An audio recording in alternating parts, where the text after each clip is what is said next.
Well, this is where you get into the politics of it all. Why are we not making fitness, better nutrition, more accessible to more people instead of treating them with medications or other interventions?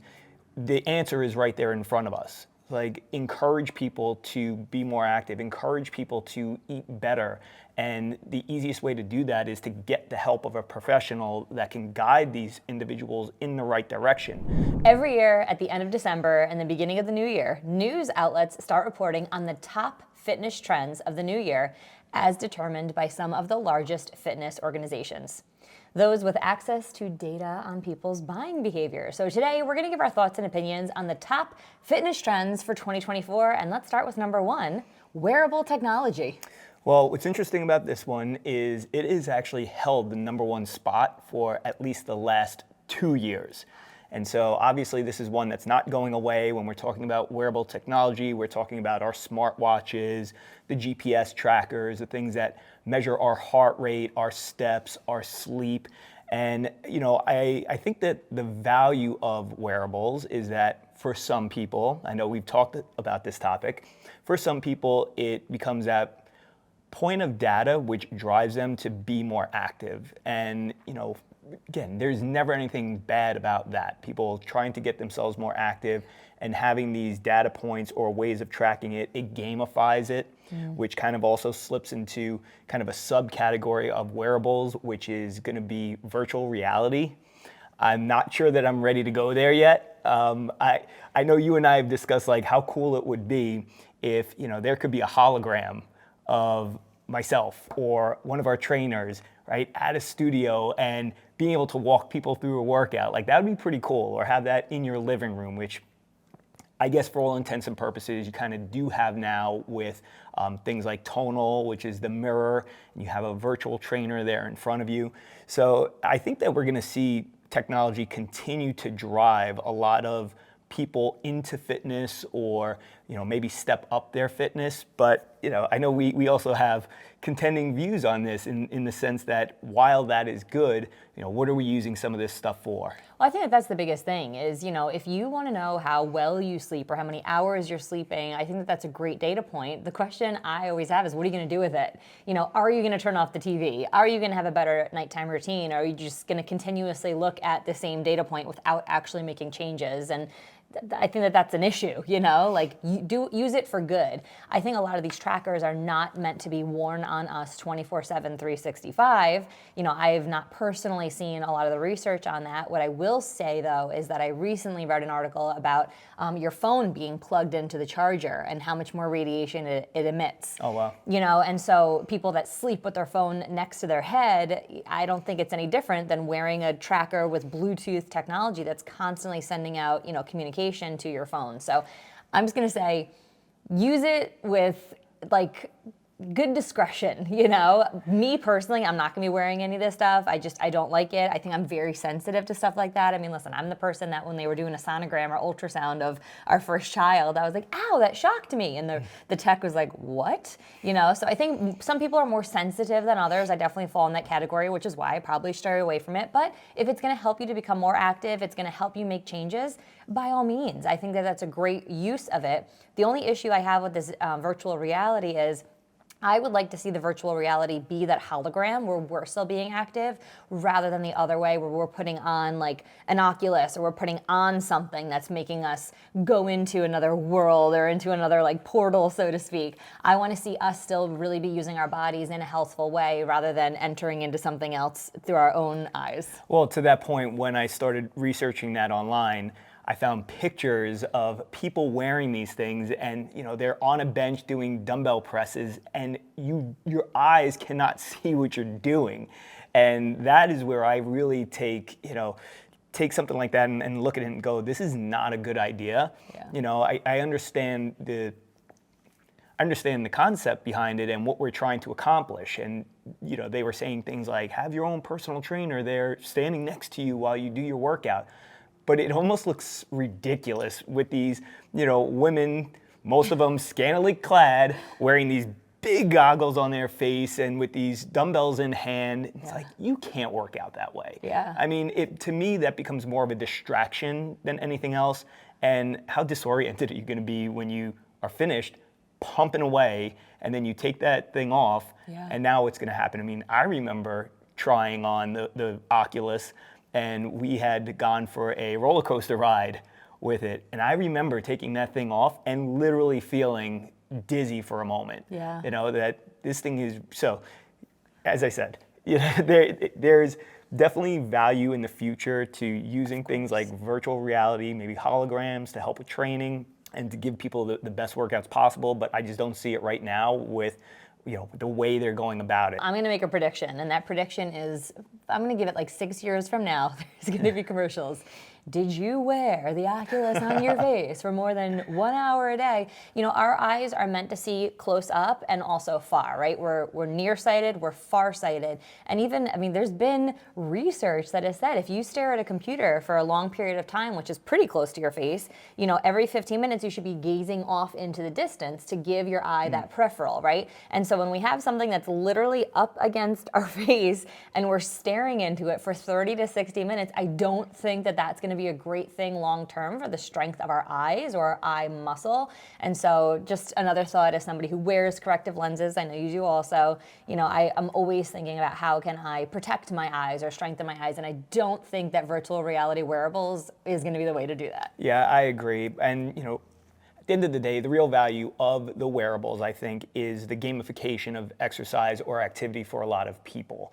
And really, I mean, that's what it comes down to, is how can we get more people moving? Yeah, well, let's go on to number 2, and that is worksite health promotion. These are work-related programs that are really going to create perks to increase employee wellness, which, wow, isn't that a novel idea? Well, we were talking to somebody just this past weekend, and he made note that while he was doing his internship, he was working for a hedge fund in the city, and that twice a week they actually had a personal trainer come in and take them through workouts. In fact, his first experience walking into the workplace was the owner of the company doing lunges down the hallway.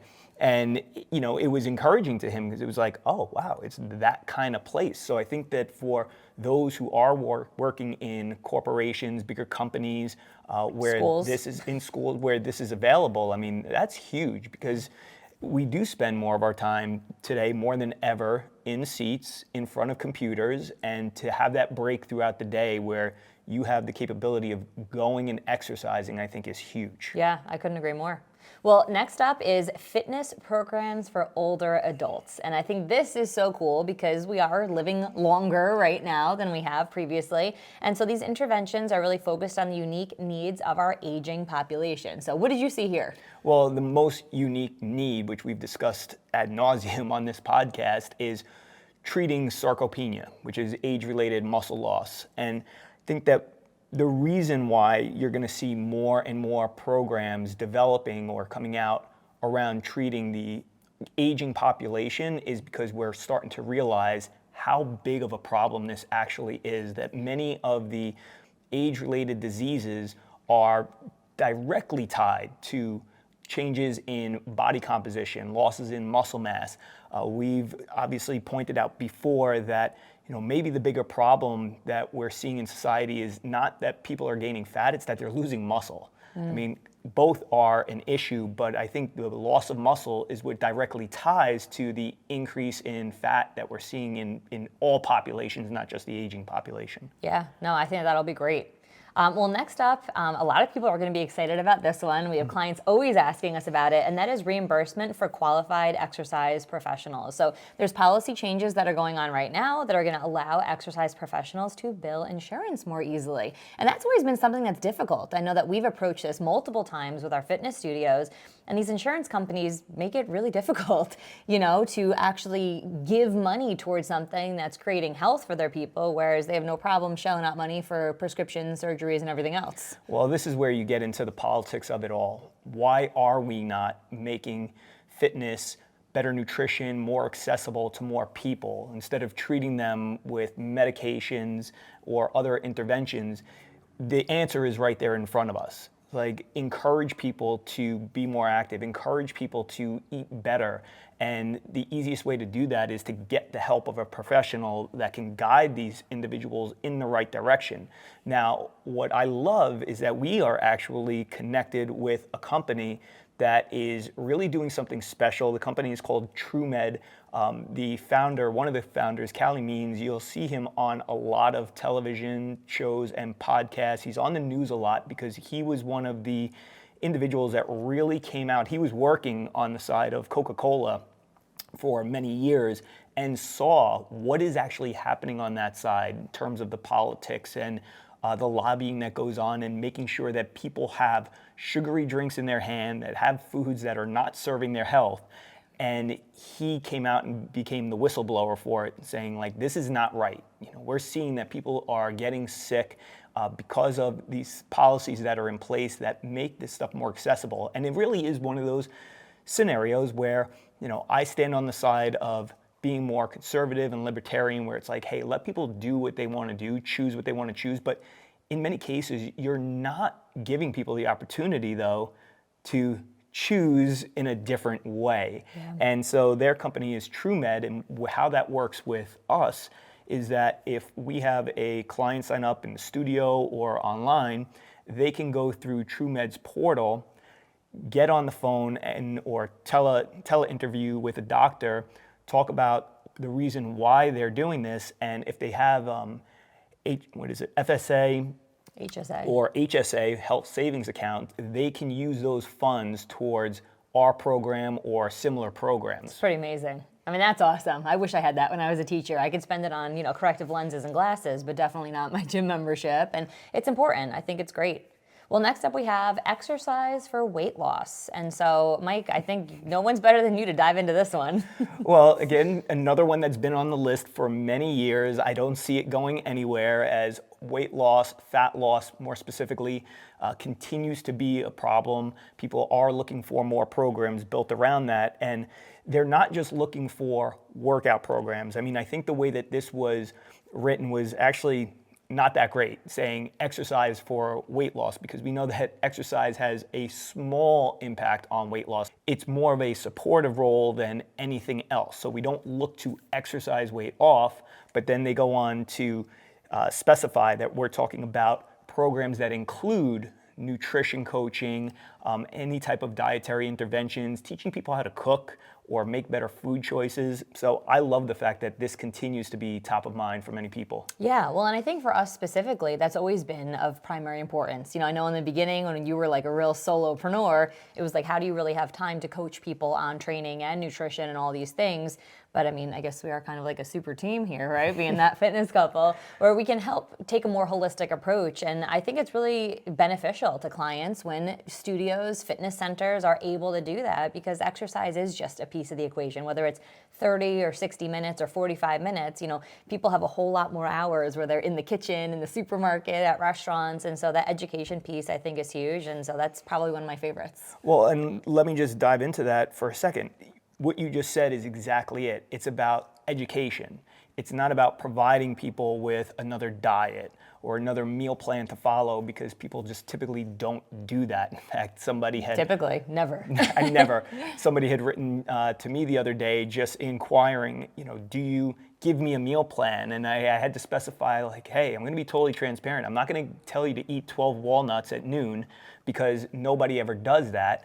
But I am going to talk to you about the proper way to eat, or what we believe are the different paths, or what you should be focusing on. Yeah. And then you make the decisions as to which way of eating works best for you and your lifestyle. Well, and some people don't like that. They're like, just tell me what to do. And I think it's a much more effective approach, because it's giving people guidelines and boundaries so that they can learn to make choices. If someone's constantly spoon feeding you, like, do this, drink this, eat this, it's like, how are you going to learn? So I think we want to always empower people, and I think programs that do that, right on. Mm-hmm. Well, next up, we have employing certified exercise professionals. And so, Mike? I mean, once again, I can't be any happier that this is something that actually falls into one of the three uniques for our company, is knowledgeable experts in the field of exercise and nutrition.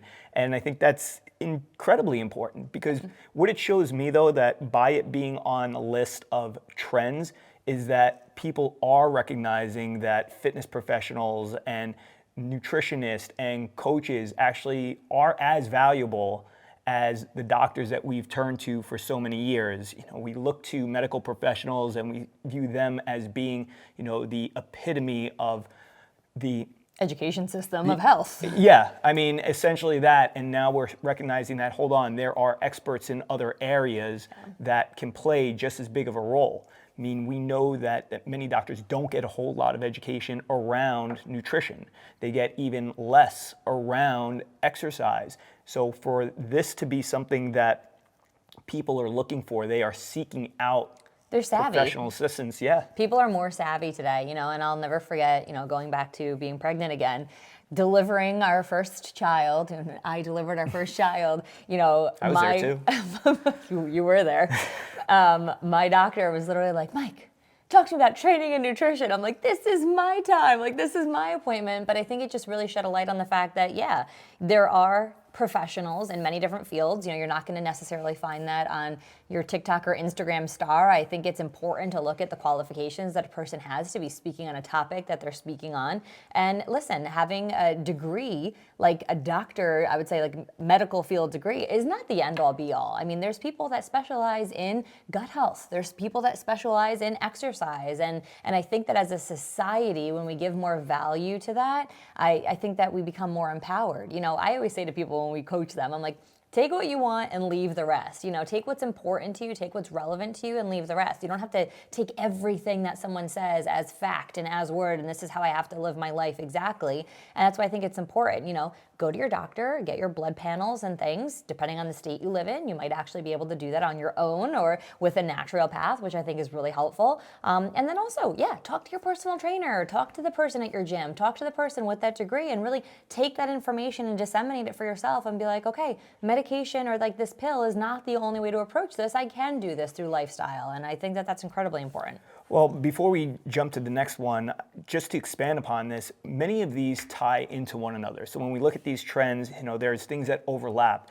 And when we're talking about certified exercise professionals or nutritionists or whomever it is, if more people are seeking out that type of help, then it makes it more likely that in the future, insurance companies who are just looking for a way to make a buck, I mean, let's be honest about it, everything flows around money. You just follow the money, and you're going to come to the conclusion that companies, especially insurance companies, that's what they're after. So if they see that there is a way to make money by offering professionals as a means of people utilizing their insurance, then people are more willing to pay into their insurance and maybe pay higher premiums, just knowing that they can get these other services available. So it becomes a win-win for the exercise professionals and the nutrition professionals, just lifestyle professionals out there that are trying to do the right thing by people and make this more accessible. And then on the other side, the insurance companies find another stream of revenue. Yeah, that's it. You vote with your dollars, people. So you create the demand, it's got to be filled. Well, next up, I love this one, and that is mobile exercise apps. And gosh, we are seeing these pop up left and right. Who knew 6 years ago, Mike, when you created our exercise, or is it 7 years now, that this would be something that would become just so popular? So let's talk about how we can use these. I think that there's multiple uses for it. I mean, the first and most obvious was during the pandemic when people did not have access to gyms. They began working from home and then never went back to work. They continued to work from home. Offices closed. People were looking for a more convenient way to exercise, and apps and videos and such just took off, like in a way that we could have never seen before. When we first developed ours, I mean, we really just did it as a value add for our clients. It was recognizing that many of our members would go away on vacation for weeks at a time during the summer. Some people are leaving for a month, 2 months at a time, and they're not coming back. And when they would come back, we learned that they weren't doing anything during that time. I mean, sure, they were being active, but their exercise really took a hit. So it just became a very obvious solution, like, well, let's give them us while they're away, and then they could keep up with their program. And now that has since evolved, where people are actively looking for this because they know that based in the busyness of their day, they're not going anywhere. They're going to be home, they're going to be working, but they have carved out the time to do their exercise. And mobile apps, I mean, it's having that personal trainer in your pocket. It's recognizing that, hey, help is literally just a text message away. I mean, it's no wonder that even in gyms, even in our own, that we're still utilizing this, even with people that we're seeing in person. So I think that there's tremendous value to the apps out there. Well, and I just spoke to a woman yesterday, and she had said, I'll go to the gym, but I'm not always sure what to do. And so she's like, I'm not going to hire a personal trainer, or like our schedules and her work schedule and all that stuff doesn't match. She's like, your app is great because I'm literally taking you guys into the gym with me. I'm popping in my headphones and like I'm able to do the workout exactly as prescribed, and I get a great workout that way. So I think there's a lot of benefits, whether you're at home, in a gym, at a hotel, on vacation, being able to have that mobile exercise app is great. Plus two, you become the holder of your own data. For us, personal training charts, like those paper charts back in the day, like maybe you'd keep one, maybe you wouldn't, maybe your trainer would keep one. You actually have all that data at your fingertips. And again, data is great depending on what you do with it. But I think it's really fun for clients when they come in and they do like our strength test on a quarterly basis. They're like, oh my gosh, look, like I got stronger. And they have all that tracking, all those metrics. So mobile apps are always great. It's important to like the one that you're using, ease of use and stuff like that. And I personally love ours. I've taken it many a time to a hotel with me and worked out with Mike, and he wasn't even there. All right, next up, we got exercise for mental health. And gosh, I am so excited about this one. I think especially the last 3 years has taught us how important our mental health or our mental well-being is. And I think, Mike, you pointed this out to me just the other day when I got back from the gym, and he leaned in close and he said, I like workout, Corrie-Beth. And I'm like, oh my gosh, I really am happier after that workout. So why do you think this is a trend? Well, I think it's not just a trend. I mean, I really think that this is our future. I've mentioned it before. As we see more and more research coming out around the benefits of exercise, specifically resistance training on BDNF, we're going to keep seeing a bigger push towards exercise as a way of treating mental health diseases and problems. Yeah, be careful when you say treating. We could say helping. We can't say curing, right? Well, I'm not going to say cure, but here's what I am going to say. The research has been clear that exercise oftentimes outperforms medications that treat depression. Yes. So I'm not saying anything that is not already known. It's something that's not communicated. Okay. And that's what we're here to do, is to communicate the truth around the benefits of exercise and better nutrition and better lifestyle choices. Touché. And that's exactly what we're doing. Okay, no, I love that. Yeah, I think it's incredibly important. Go ahead and come after me. All right, next up is youth athletic development. I mean, I'm just going to stop here for a second and say, heck yes. Let's get after this earlier and younger. And second of all, kids today do not look like we did as awkward, dorky middle schoolers. I mean, these kids are fit. They're really savvy when it comes to health and fitness. And well, so I think two ends of the spectrum. Hold on. Fine. I'm gonna definitely counter that with, there is that other end of the spectrum. Kids today are also more obese than they have ever been in history. I'm just thinking about kids in the gym, but yes, you're absolutely correct. And I think this is where youth athletic development really comes in, because it's not just about athletes. I think it's about giving kids another outlet to get themselves fit, because up until now, any type of athletic development or kids being in the gym was all about being on the football team and having to be in the weight room, being a wrestler and having to go for your runs and do your conditioning exercises. Whereas now there's kids that they have no interest in those types of sports or activities. They have greater interest in being in front of the television, in their gaming seat. And this, though, provides another outlet where parents can say, hey, if you're going to do that, you're also going to be active. Yeah. And we're going to sign you up for this program. Well, you say that. That's what I say. All the time to our kids. But I think when we look at the bigger picture, what's awesome about this is a kid doesn't have to be on a particular team or training for a sport. Doing this type of workout is applicable. And this is the same reason why we've seen many of our own clients bring their kids in.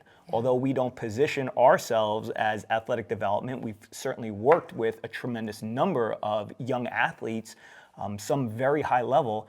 That's never been the position of our business, But I think it's interesting that clients whose children were not necessarily athletes probably made up the largest number of this category that we've served. Yeah. And I think that's awesome because to me, it says these parents recognize the need for their children to be doing more than what they currently are doing and having some type of structured exercise program. I mean, listen, there's less gym in schools now. That's a fact. I mean, gym was a part of what we did at least 2 or 3 times a week as part of our curriculum. And in the past couple decades, those programs have been cut. There are fewer gym teachers. This is not a typical class today. Yeah. At least it's not as relevant as it once was. Yeah. So this is now that outlet for those kids who are missing that. All right, well, we'll take that. It's funny, I guess watching like the 1% of athletes on social media, you see these kids, you're like, oh my gosh, they're so incredible. We didn't look like that when we were that age. But yeah, I totally agree. I mean, especially just traveling around recently, you do see a lot more overweight, obese families, children. I mean, and yeah, it's incredibly sad. So I think for both ends of that spectrum, this is incredibly important, All right, next up. Personal training. I love it. Has not gone anywhere. It is only increasing in popularity, and for good reason. I mean, I think we already highlighted it earlier when we were talking about employing certified personal trainers or fitness professionals, and the reason is pretty obvious. People are recognizing that, hey, I do need more help, and whether that is in a one-on-one setting with somebody or in those small groups, this is where we're really seeing big influxes of people into our businesses, into the businesses of colleagues of ours. And it's exciting because for many years, personal training was considered nothing more than a luxury item. When I have a little extra disposable income, I'll hire a personal trainer. So whereas for a very long time, this was considered something that only the elite could afford, now people just recognize, hey, this should be a part of my budget in the same way that many other things are a part of my budget that are considered essentials. Because for some people, it really is essential. Getting that good workout can make such a huge difference in their mental health, in their physical health, in their work productivity. And this is why we're seeing now in the workplace, again, more opportunities through bringing in personal trainers and such to help their workers become more productive, feel better about themselves, have greater health. I mean, when you have all those things, you have a better workforce. Yeah, no, it's true. I mean, I'll never forget a doctor years ago saying to me, I think I was like 16 years old, he's like, if you look at a glass dish underneath a microscope and the cells in that dish are not moving, what's wrong? And I was like, well, they're dead, right? He's like, exactly. We have to be moving our bodies. And I love that people are knowing that part of their budget is not just for the subscription, the media, the Netflix, like all the things that we have. There's a lot of makeup subscriptions, all that stuff. It's your health is incredibly important. Preventative health is way more important than reactive health, taking medicines and stuff like that. So the fact that I think as a population we're realizing that is awesome. And even if, we're not saying that you got to sit here and spend hundreds of dollars a month on personal training, get a session with a trainer and learn how to properly execute so that you can go do better and be better. I think that it's a great education and it's as valuable. I'm going to take a stab here. I think learning about your body and how to build a healthy body is as important as the education and knowledge that we get in school. If not more. And unfortunately, again, coming from a public teaching background, that part was never taught. It was just, here's how to read, here's how to write, here's how to think, here's how to answer questions. How about how I'm eating or sleeping or moving my body? So I absolutely love that one. All right, next up, more of an integrated health approach, and we kind of covered this already in that more holistic, view, and this is really a focus on integrating mental, physical, and social health. So it's moving away from treating fitness, stress management, gut health, sleep, and socializing as separate entities and actually looking at them from a place of interconnectedness. I mean, I like this because it's recognizing that it's not just one thing that needs to be addressed. And that is how people typically like to approach their fitness or their health. It's, I have this one problem, so let me just deal with that. Not recognizing that maybe there's a cascade of issues that, if not now, later will arise if you don't address this holistically. And so I just love the fact that people are looking for more opportunities to engage in exercise or in programs that really touch on a wide range of things. And they're looking for programs that provide that social element while at the same time giving them help around their mindset, giving them help around their nutrition while helping their body to get better, get stronger. And so I know one of the programs that's really starting to take off for a lot of people is Pilates, because it does integrate a lot of those elements.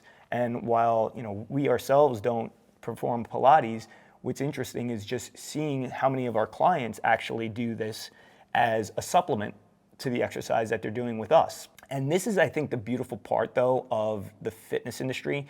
So many tend to look at what they do and say, well, this is it. This is the only way. And not recognizing that there is value in some of those other forms of exercise. Whereas I'll always argue that resistance training gives you the widest range of benefits, which cannot be refuted. There are other components of fitness that can be addressed just as well or in a different way. And for many people, just because of personal preferences, that's what they want to do, that's great. Yeah. I mean, we would never discourage people from doing it, as much as, again, I might sound anti-cardio.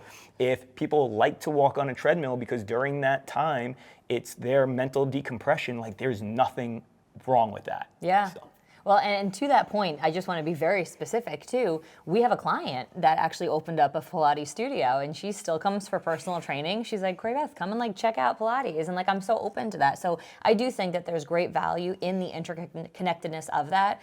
And if you were not just describing our program when you were talking about fitness and nutrition and mindset and all that stuff, this next trend definitely does. And this is one I think that Mike is most excited about, and it is a strength training surge.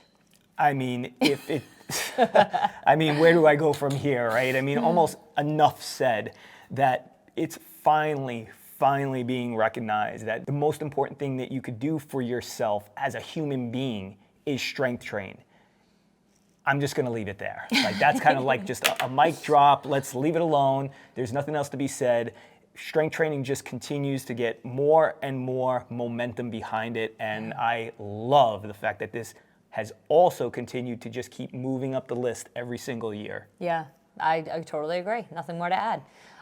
Next up is rucking, hiking, and outdoor pursuits basically are going to continue to flourish during this time. So rucking, I was like, Mike, what is rucking?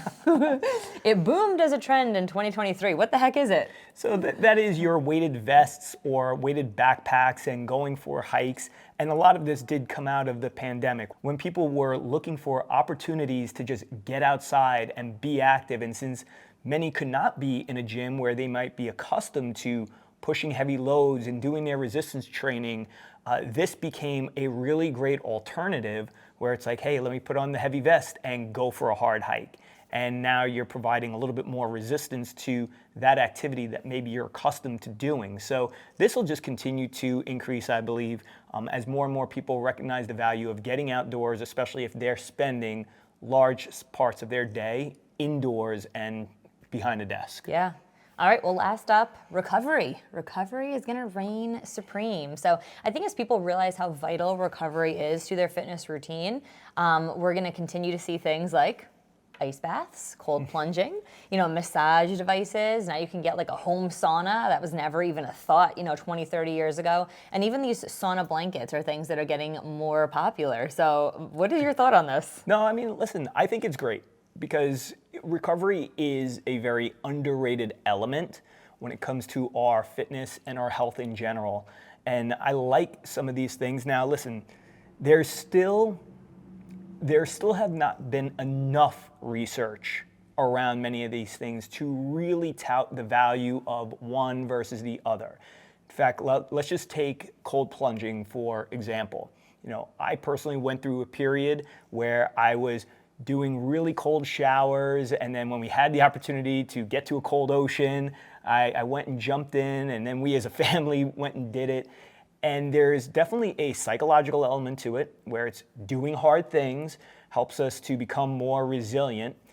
But then there is looking at the deeper recovery aspects of it. One piece of recent research that came out was that, hey, cold plunges post-workout may be counterproductive to the workout that you just did. So whereas we see these things and we say, hey, there's value in doing a cold plunge, right? Because of the hormesis, meaning we're doing something that's stressful on our body for a short period of time, which then produces a positive result. But we also want to make sure the things we're doing are not counteracting the other good things that we're doing. So I look at this one and I say, yes, it's great that people are looking at different ways to recover, different ways of employing hormesis and building themselves up to be more resilient and recovering faster so that they can be more productive. That's all great. I just want to take all of it with a grain of salt. I personally love a sauna. And in the same respect, I love doing a cold plunge, but I'm trying to make sure that I'm implementing these things the right way and not doing it in excess. Yeah, it's funny. Actually, our 6-year-old was upstairs in the boys' shower, and I heard like this pitter patter, and I was like, what is he doing? And I hear him counting, and he got to 60, and then the water shut off, and I'm like, what on earth is he doing? So I went up and I poked my head around the corner. I'm like, Grayson, what are you doing? And he was like, I turn the shower as cold as it can go, and I stand under it for 60 seconds. I'm like, holy cow, that's amazing. You know, and for no other benefit at 6 years old than like he has set his mind that he can withstand something extreme for a set period of time. I think that that's so powerful. And I think probably like I'm not all about the ice baths. I actually don't love saunas. I hate steam rooms. It's, again, just my personal preference, but I think that the great benefit you pointed and touched on is our brain's ability to know that we can withstand something that's extreme. We can do hard things. I mean, listen, I will ski, 20 runs nonstop, top to bottom. Like that is more of my, I guess, like speed or my level of satisfaction in doing something extreme or jumping out of an airplane with you, like that stuff I really enjoy. But, as far as the other stuff, not my cup of tea. Massage devices, though, on the other hand, heck yeah. I mean, that was your biggest Christmas gift this year, was that little... It absolutely was. And I think that when we just, again, take a higher view of this, what we're really getting at, though, is what are the things that we should be doing for self-care? Yeah. And while you say that saunas aren't your thing, cold plunges aren't your thing, a massage might be. It definitely is. And I'll take that one. It's just recognizing, like, again, what things could we be doing to help our bodies recover? And so while skiing mentally might be great for you, it's still a stress on your body. That's so true. it wouldn't necessarily fall into that category of this is a great way of recovery, but it is a great way of addressing your mental health through activity. And that's why I said earlier that many of these things definitely have synergy with one another. And I think that when we just look at the trends in general, I mean, what are we being told to do? We're told to be active. We're told to do hard things. We're told to be intelligent about recovering from those things. And truth be told, the best way of recovery is to just recover, just to rest, just to give your body a chance. I was going to say, sleep. Yeah. I like sleep a lot, and that's definitely a top recovery that I think is highly underrated. Oh, absolutely. But it's putting all of these things together and finding out how you need to put them together. All of us are going to be a little bit different in what works for us from a personal preference point of view, from a scheduling point of view. And I think once you start to put all the pieces together, you have this nice puzzle that makes up your fitness program. Yeah, well, that's it. The wrap up on the top trends to look for in 2024. Of course, we always have a lot of these things going on in our business. We invite you to take part in those or go out and look for the thing that's going to best serve your mental, physical, emotional needs. And, at the end of the day, get moving, move your body. It's incredibly important, and take care of yourself.